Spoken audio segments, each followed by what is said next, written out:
So let's get to the story that everyone's been talking about, and that's been Justin Fields' play through the first 3 weeks. What are you seeing when you turn on the tape? Well, a couple of things. I think, a broad view, if you're just looking down on the Bears offense right now. And look, if you want to talk about scheme, I don't think they're limited by scheme in the pass game. I think they're limited right now by volume and how many pass attempts they have in terms of being a pro passing offense that can dictate the tempo or flow of a football game. They're not doing that right now.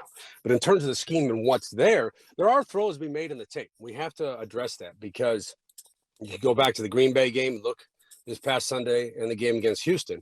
There are times, and the best way I can say this, that is understandable, where Justin has to take the throws that are available because every top quarterback does that, whether it's an under, a hitch route, a seam you can fit between zone defenders. The play is designed to go there. You can take those throws if they're there.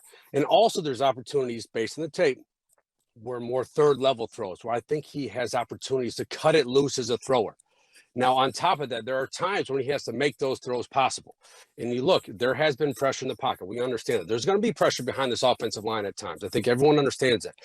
But looking at the tape again, are there situations where he can climb and slide? And I use the term to reset his throwing window. When you feel edge pressure to move up, when you feel interior pressure to slide, reset, keep your eye level down the field, and drive the football, because I do see those situations on the tape. And then sometimes it seems his physical fundamentals abandon him. And I don't know if that's a matter of being in between. I don't know if it's a matter of not trusting exactly what he's seeing, or the whole idea of the NFL game just being faster, of knowing that's open. College you might not have registered that as open, but NFL you, whatever your body is going to do without thinking, had better get on with it and do it, because very quickly it's too late. I agree. There's a play last week in the game where Fields had, I think it was a 20-plus yard scramble run. And everyone saw the play on TV. And obviously when you're watching on TV, you can't really see down the field. So you turn on the tape and look at it. It's a 3rd and 9 situation against Houston. You're playing against Lovie Smith. So we all understand 3rd and 7 to 10 against Lovie Smith. What's the tendency? Cover 2, right? That's what you're expecting. That's what the offense is scheming for. That's what the quarterback is preparing for. At the snap of the football, they rotate. I call it late rotation. The safety spins down. So now you go from 2 high to single high. You're playing a robber coverage. You have to see the safety rotation and then look to the field side of the formation and run what I call a smash concept. That's when the number 1 outside receiver runs a 5-yard in route. And then number 2 receiver runs a corner route, or what I call a 7 route. Yep, smash 7, right? Yeah, that's it, Dan. And the corner route's there. Okay, the corner route is there. But I think Justin comes off it too quickly, or he's reading to the opposite side of the formation and pulls the ball down. And when you see sometimes with quarterbacks who have elite physical traits, because that's what Justin Fields has, is sometimes those traits or those tools play to their detriment at times, where instead of taking a couple extra seconds, or instead of climbing in the pocket, they know because of the physical profile they had, they can go make a play outside of structure. And that's great. You want them to do that. You want a quarterback like Justin Fields, when things go south, incredibly south, when they do happen in football games, you want him to add that playmaking element to your offense. And we've seen him do that now, going back to last season and early in this season in certain situations. But you only want to do that when necessary. And for him to progress as a quarterback, you want to have or limit that unnecessary movement outside the pocket, because you want him to develop as a pocket thrower, to play within the structure of the scheme and hit the defined throws, because they are there in the tape. Matt, you watch tape of the quarterbacks all around the NFL. So I'm just wondering, we're so focused on Justin Fields. Is what we're seeing with his processing time abnormal from the other quarterbacks inside of his draft class, or young quarterbacks that you've seen or played against? No, I think the one quarterback you want to look at, really 2 quarterbacks you want to look at in terms of their overall progression as throwers in the National Football League, and start with Josh Allen. Okay, look at Josh Allen in year 1 and year 2. Sometimes was erratic with the football, was more willing to be a runner at times and play outside of structure when there's throws to be made. Now look at him in this Buffalo offense last year and this year and what he's doing. You still see the physical traits, right? You still see him make those high-level plays outside of structure. But he is driving the ball to all 3 levels of the field. He's reading out with speed from the pocket. He has progressed as a thrower. The other quarterback is Jalen Hurts. Look what Jalen Hurts has done in Philadelphia. I understand it's a small sample size, only 3 games. But if you go back to his rookie season, I remember working on the NFL matchup show at ESPN. and going through Jalen Hurts' throws, his first time playing football and even last year, and seeing the difference between those situations till now. I go back to the Monday night game when they played against Minnesota. It was a 2-minute drill. And the interior pressure was a twist stunt, and Jalen's eye level never dropped. He stayed in the pocket. He understood that he was going to take a hit. He threw the ball to a tight window, and he won that throw with ball location. That is a quarterback progressing. So you've seen examples of it around the league. And that's the next step you want to see from Justin Fields. It's progress more inside the pocket, because that's going to put him in position to win football games. All right, with that in mind, if I am coaching the New York Giants defense, if I am Wink Martindale, what I'm doing is selling out against the run. And young man, if you want to beat me, you're going to beat me throwing the football. You're going to beat me by quarterbacking, because whatever your count is, whatever you see and you read the numbers and you look and you count the box, and whether it's an RPO or whether you're just trying to figure out what we're doing today, you're throwing the football if I'm going to make you do it. And if you beat me that way, I'll tip my cap to you. And I agree with you, Dan, and I'll even add to that. And when you do throw the football, I'm going to make it very challenging for you, because you look at Wink Martindale, what he does from a pre and post snap perspective, he is going to muddy the looks for the quarterback. That's what he is going to do. It's not going to be line up in cover two and play cover two. It's not going to be line up in quarters. It's not going to be line up in single high, and that's what you're getting. No, he's going to show you something different every time, pre-snap to post-snap. A lot of movement, a lot of disguise pressure, a lot of bluff pressure, a lot of overload looks to try to get an advantage against protection schemes, to try to heat you up. And he's going to send blitzers, and you're not going to know where they're coming from. So you're going to have to see it extremely fast, read it out fast, and get the ball out. And that goes back to what I was talking about at the top. When there are throws to be made, or the throws underneath it, you got to take them against a coordinator like that.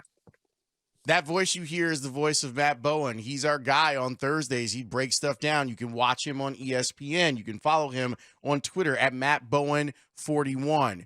You played DB for 7 years in the NFL. There are 2 young DBs that are playing for the Bears right now. A couple things, your overall assessment of Brisker and Gordon. And the second part, Matt, how difficult is it for a young guy to play nickel now in today's NFL?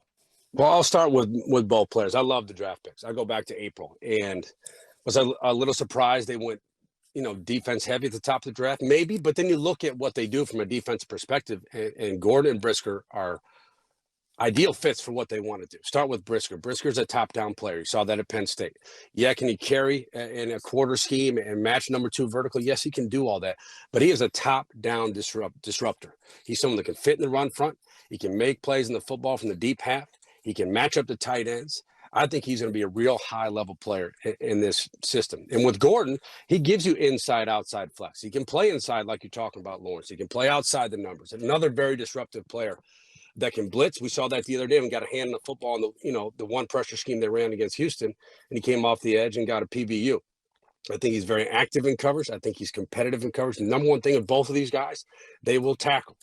They will tackle. And I know it sounds like we're talking popcorn or football here, but look, if I'm coaching the secondary and you can't tackle, I'm not putting you on the field. It's simple as that. If you can't bring a physical element to my secondary, don't even bother asking me to get on the field. It's going to be no. No, show me you can tackle first, and both those guys can do it.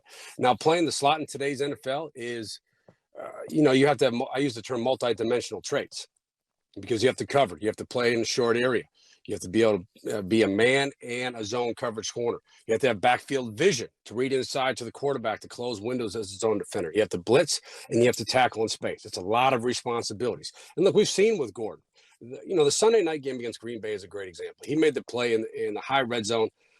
The outside vertical, it was cover 2. He had no threat underneath. He flipped his hips, got underneath the vertical, made a play against Aaron Rodgers. That's big-time football, guys. It's big-time football for a rookie to do that. Now, did he have some moments that are going to be correctable? Of course he did. Did Brisker have some moments in the game? Sure. There was explosive runs with both of them, took negative angles to the football. But here's the thing. I can coach that. I can go in the meeting room and coach that. We can go back and walk through it during practice. We can simulate the exact same plan. I can teach that stuff. What I can't teach is the urgency and the physicality. I cannot teach that stuff. And you guys both have it. So I want you in my defensive back room. Saquon Barkley's got his sizzle back. He's got 317 yards rushing. He scored a couple of touchdowns, averaging 6 yards a carry. I know this defense loves the peanut punch. They love the idea of swarming to the ball, but boy, that term secure the tackle. If you are trying to punch the ball away from Saquon Barkley, he's going to drag your dumb ass down the field and step on your neck the whole time. So I'm hopeful that there is a controlled aggressiveness in this defense that it doesn't try to sell out to get turnovers, because he would just love to have you pawn at the football. Yeah, you used a great term there, Dan, is controlled, right? So if you're a defensive back or a linebacker in this game, you have to be under control when you approach Saquon Barkley at the point of attack. And I use the term creep your feet as a coach at IC.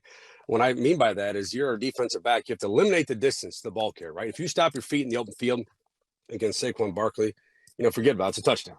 But if you can eliminate the distance, but when you do that, you creep your feet. You come under control. So then you can wrap up on the tackle attempt. And you're going to have to do that, because I agree. Saquon is playing at a different speed right now. And that's the Saquon Barkley that we all remember from his younger years in New York, and especially when he's playing at Penn State. The lateral body control, the open field speed, the short area bursts to get from the second to the third level of the field. And he can run through contact, or he can make defenders miss. You saw it in his touchdown run against Dallas on Monday night. You had two defenders at the point of attack, two of them, and he beat them both. And then he just outran everyone in the open field. That's how good he is with the football in his hands. And we know, especially based on the injuries they have in New York and really the lack of talent they have at the wide receiver position right now, they're going to have to utilize him in the pass game as well. Looking at their protection on Monday, Matt, I'm fearful for Daniel Jones. Like they didn't do a great job protecting him, and he was under duress. I don't know if I've seen a game where the defense is 25 pressures on a quarterback, and that's what you ended up seeing with Daniel Jones last week. How is he going to be able to survive this, and how can the Bears take advantage of it? Well, ideally, Lawrence, you'd want to play, your zone coverage, so you can play top down on the football and make Daniel Jones read it out, anticipate where the windows are going to be, and get there with 4, right? But this is a game where I think, and the Bears have not had a very high blitz rate. We all understand that in the first 3 games of the season. This is a game I think you need to turn up the heat a little bit. I really believe that. And it doesn't mean you're blitzing everyone. Zone pressure when you're bringing 5. Maybe a man pressure sprinkled in when you're bringing 6. But get after him a little bit and get after that offensive line and scheme your one-on-ones. That's what you're seeing across the NFL right now. You can look at San Francisco, what they do with Bosa. They get him one-on-ones, and you can do that based on your alignment. I call them loaded fronts. When you have 3 defensive linemen to one side, one guy's the backside is the wide 9, and then you walk a linebacker up. Now you have what looks like 5-man front. That linebacker's just walking up to occupy the guard to give Bosa the one-on-one that he needs. So the ways to scheme one-on-one, and you want Daniel Jones to move around. But the thing about him, you're going to have to be a little bit more zone heavy, because he will run the football. And that's a big part of their offense right now is second reaction scramble plays. That's how they're picking up first downs. That's how they're extending plays from the quarterback position.